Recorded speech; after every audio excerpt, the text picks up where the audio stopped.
As a professional, it's more about just managing your schedule because you're traveling so much, going through so many different time zones. So you got to be aware of how your body's feeling at different points in time.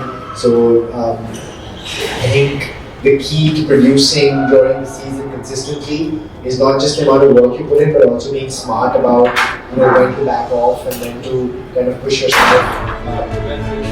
Prevent injuries, also being physically and mentally jaded. If your that is not going to produce at the highest level, and I think it's important to kind of manage your life as well when you're like 1 week you're in New York and then you come back home for like, and home is India, so come back home for like 10 days and then go back to Chicago and then you're going to London straight from there and then coming back home for another week and then going back to like El Guna in Egypt for like a week. So it's really manic, and you're living out of a suitcase, out of hotel rooms.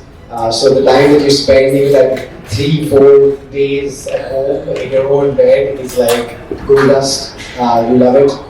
So I think it's difficult. Like getting on the flights now is almost like getting into a car, like going somewhere. It's weird. But I think managing your life is almost as important as just managing your squash as well. But you have to try and find a way to enjoy it, because if you don't, it's going to be very difficult to kind of continually do it.